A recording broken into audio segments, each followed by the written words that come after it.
Have you ever been stuck in a dead-end job on a desolate ball of ice when suddenly you're attacked by hordes of vicious aliens? No, we're not talking about the winter on the Vermont-Canadian border. We're talking about Absolute Zero, a new action game under development at Domark. We recently talked to producer Dave Georgeson about the dangers of mining ice in the Jovian system. Absolute Zero is an action game that takes place on Europa, the barren ice moon of Jupiter.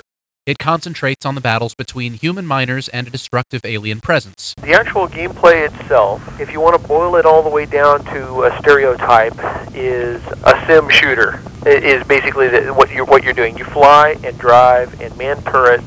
You go inside, outside, and above things. But essentially what you're doing is shooting things. But there's a lot more to it because the scenarios are fairly involved. You spend a lot of time doing lots of different kinds of missions instead of just racking up kills and accumulating an overall score or something like that. The story takes place some 300 years in the future. With the perfection of fusion drives, spacecraft can use water for fuel.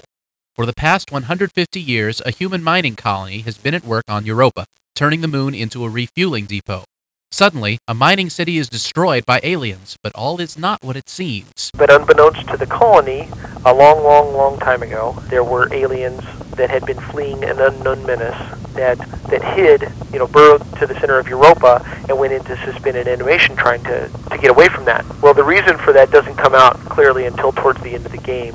But basically what happened was there was a waiting game that happened, and when the miners started to delve into the rocky core of Europa, they got a little bit too close to the aliens. The aliens woke up, decided that the Terrans were an advance force from the people they were hiding from, and reacted incorrectly. And so they explode out from the center of Europa and incidentally destroy one of the Terran cities in the process. They didn't intend to, but they come up underneath it. You'll be fighting your battles over the ice-covered surface of Europa. The landscape is currently flat-shaded, but the design team is tinkering with the idea of going to grow shading.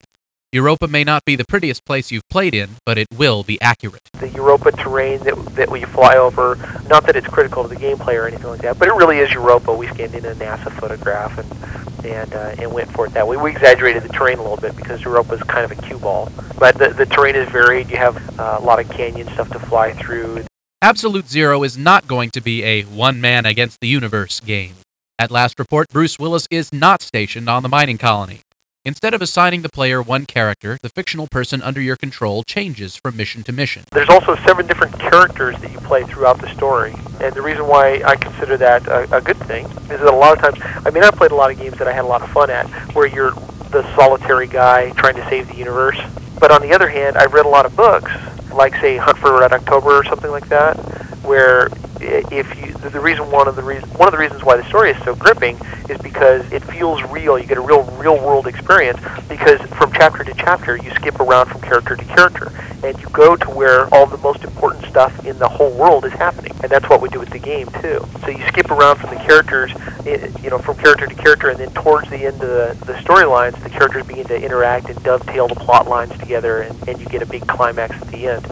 The action in Absolute Zero will be as varied as the characters you play the game through. Many of the missions will be in first-person flight scenarios, while others will have you taking a back seat to another pilot. Some of the missions you have control of where you're going, and some of them you're the weapons officer. And the driver will be making decisions on where precisely to go. So we pop back and forth between the turret and allowing you to fly wherever you want to and have the fixed weapons on your ship. Every once in a while, we have a scenario where by putting them in the turret, we get to do some just really cool gee whiz, stuff that couldn't possibly have been done if the player was just wandering. Because the Europa colony is a simple mining operation, they are ill-equipped to fight a war against an alien race. You start the game with nothing but jury-rigged mining equipment for craft and weapons, but as you progress, more and more equipment gets adapted to war. When you're in the game, as things get developed, you get to decide what goes onto your vehicles. So that if, say, you go through a scenario and you lose and you replay it, then you can decide if you want to change your weaponry and stuff like that. So you have some strategic element there. One thing you can expect in Absolute Zero is a lot of really big dogfights. The team's goal is to create a large dynamic environment, not just a series of opponents you duel against one or two at a time. We had 70 things on screen that you could see all at the same time, dogfighting it out, and it was radical. We kept watching him going, wow, we did the last scene in Return of the Jedi, and we have a different one where you're protecting an armada basically that's going to relieve a city, and I think there's probably 150 things in the air at the same time. With Absolute Zero, Domark is attempting to create a gaming universe that can be visited many times and in several different forms, not just through action games. One idea already being kicked around is to do a sequel from the aliens' point of view. There's much more to the aliens than we've given away here.